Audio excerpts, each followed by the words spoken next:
It's starting. June and July are now the center of attention.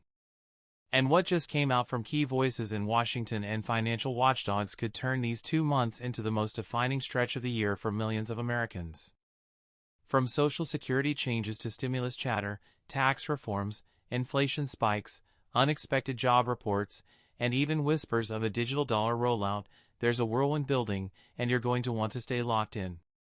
In fact, what one federal agency quietly leaked last week could be the single biggest hint about what's coming down the pipeline. Let's unpack it all, because if you thought spring was eventful, wait until you see what summer's got cooking. Let's start with June. First and foremost, the Social Security Administration has confirmed a recalibration of benefit disbursements, and it's happening faster than originally projected.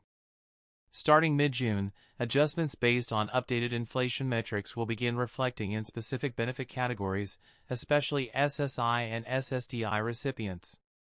This is not a COLA adjustment, but a temporary realignment meant to address underpayments tied to Q1's inflation surge, especially in housing and food sectors. Many missed it, but line 87B in the new Treasury report outlines this under-the-radar fix, calling it a remedial benefit reconciliation. Translation? A few extra dollars might quietly show up, without official fanfare. But there's a twist. While some may see a bonus or small bump, others could see a delay. Why? Because the recalibration also includes a freeze for error-checking batches, especially for accounts flagged for overpayment errors in 2023.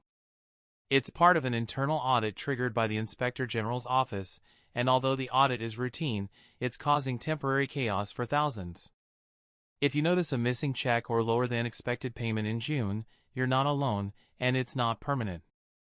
SSA has stated in closed-door meetings that any delayed payments will be reconciled by the second week of July. Now to something that's making waves behind the scenes, a draft bill quietly reintroduced by the Senate Budget Committee that would directly impact Medicare thresholds and eligibility criteria. The document, still in markup, proposes a restructuring of income tests tied to Medicare Part B and D premiums, essentially lowering the cap slightly for higher earners. But here's where it gets wild. Buried in Section 4, subsection D, is a provision labeled Enhanced Support for Fixed-Income Households. Insiders say this could signal a summer announcement of a one-time relief credit, a check or account deposit, for seniors earning under $38,000 per year. Is it another form of stimulus disguised as a tax relief? Possibly. What we know is, discussions have been ramping up with budget office advisors about the summer burden many seniors are facing with higher utility bills and medication costs. And yes, there's more. According to new Treasury data, June is shaping up to be a defining month for inflation control tactics. A mid-June interest rate decision by the Federal Reserve could alter the trajectory of the dollar's value and directly influence benefit purchasing power. Word is that several Fed officials are leaning toward a pause, not because inflation is fixed, but because internal models suggest rising credit card defaults and car loan delinquencies. If rates stay steady or even dip, that could ease some pressure, but it also might signal that a recession warning is flashing red behind closed doors. July, however, is where things get really interesting, and we'll go there in part 2. But before that, one more thing you absolutely need to know. A memo circulating within the Department of Health and Human Services, confirmed by a trusted SSA analyst, indicates that a new National Cost Pressure Index is being finalized, and it could soon be used to replace part of the current COLA formula. That means future Social Security increases could be pegged to broader living expenses, not just urban wage data. Think rent, food, utilities, prescription drugs, all weighted more fairly. If this gets implemented, even partially, it could completely reshape how retirees are supported moving forward. One last detail before we wrap this part: Amazon, Walmart, and Walgreens have been summoned to Capitol Hill in late June to testify regarding price gouging practices and healthcare markups. This comes right as pharmacy benefits tied to Medicare Advantage plans are being renegotiated. Why should you care? Because those price hearings could ripple into a last-minute amendment that either raises or lowers prescription copays for millions enrolled in these plans. So, if you thought June was just another calendar flip, think again. What happens in these next few weeks will be a domino setup for everything July is about to launch, and you won't believe what's being whispered for the 4th of July weekend. But we'll explore that next. As we move deeper into this rapidly unfolding summer, July is already shaping up to be a month that could redefine what Social Security recipients, low-income households, and even middle-class earners can expect from federal support. There's no turning back now. June laid the groundwork, and July is about to push forward with decisions that may shock many and benefit others in completely unexpected ways. Let's dive into what's building beneath the surface and why July might be remembered as the month everything changed. To begin, a newly leaked draft from the Office of Management and Budget, OMB, outlines what they're calling a July Benefits Realignment Plan. This proposal, currently under confidential review in several federal departments, suggests issuing mid-cycle cost of living rebates, yes, actual rebates, for certain benefit recipients, particularly those enrolled in Supplemental Security Income, SSI, and SSDI. What makes this draft unique is that it bypasses the annual COLA system and introduces a flexible rebate mechanism tied to real-time economic pressure indicators. This would be historic. If approved, it means for the first time, recipients wouldn't need to wait until January to see benefit increases based on inflation. Adjustments could begin to trickle in as early as July 29th. And this aligns with another trend, rising food inflation, which is showing no signs of slowing down. A USDA forecast update for July shows an alarming 3.9% increase projected for basic grocery staples. Milk, eggs, bread, and fresh produce continue to soar in price, especially in low-income zip codes. As a response, the Department of Agriculture is planning to double the emergency EBT allotments in 12 pilot states this July. While not yet fully public, this plan has reportedly received internal budget clearance. Those on SSI and SNAP may receive bonus deposits as early as the second week of July, an intentional preemptive cushion against further price hikes. Meanwhile, in Washington, we're seeing unusual activity in congressional discussions surrounding universal basic income. A group of progressive senators and a few moderate Republicans have quietly begun negotiating a test proposal titled the Basic Economic Floor Act. This pilot program is designed to issue quarterly $600 checks to individuals earning less than $22,000 per year, including many seniors and disabled Americans already relying on Social Security. It's not official policy yet, but the fact that it's gained bipartisan buzz is notable, and it's scheduled to be brought up in subcommittee sessions during the second week of July.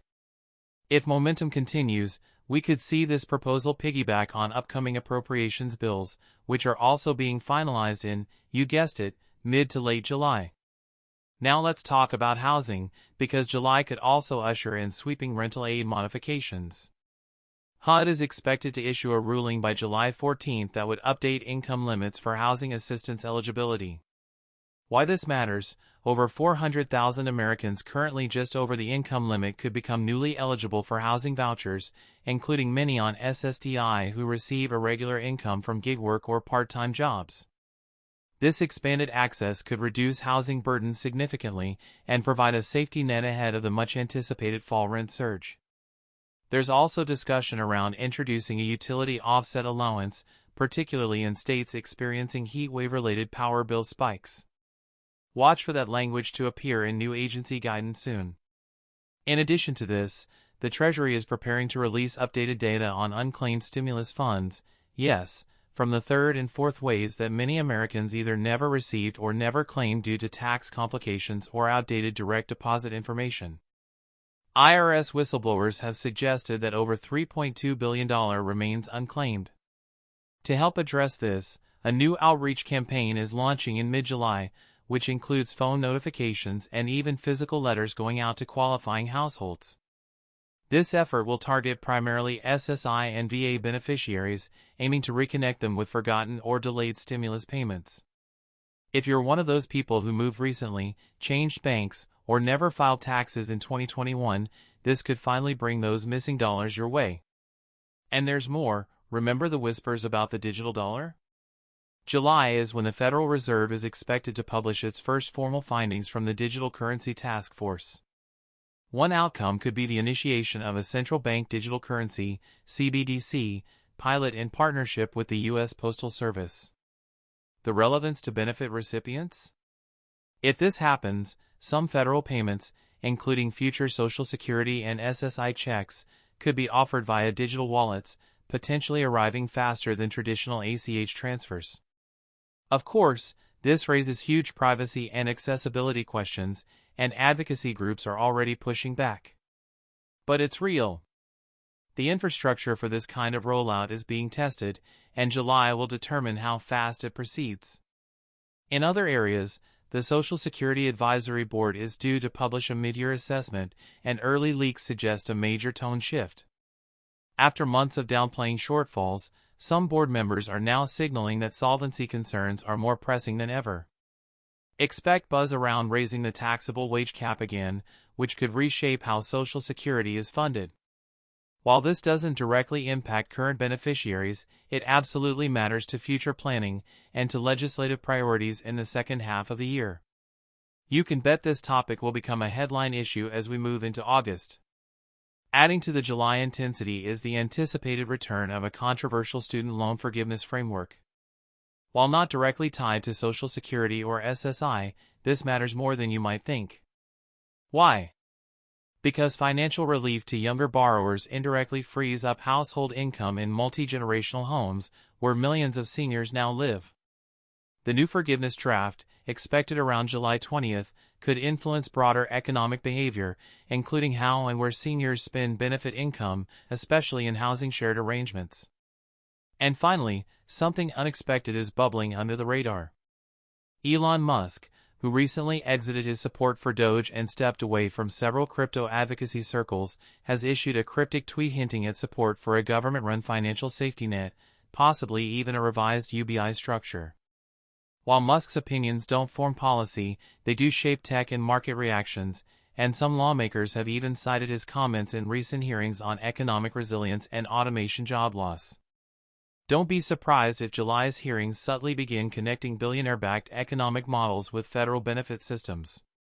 So here's the bottom line: July isn't just a month of routine updates, it's a critical crossroads. From digital dollar developments and unclaimed stimulus outreach to surprise rebate structures and looming changes to rental assistance, there's a lot more in motion than most headlines are revealing. If you're receiving SSI, SSDI, VA benefits, or Social Security, or even just trying to keep your head above water financially, this is the time to stay tuned, stay updated, and stay ready. Because what July delivers may reshape how financial support flows for the rest of the year, and possibly redefine the future of federal aid altogether.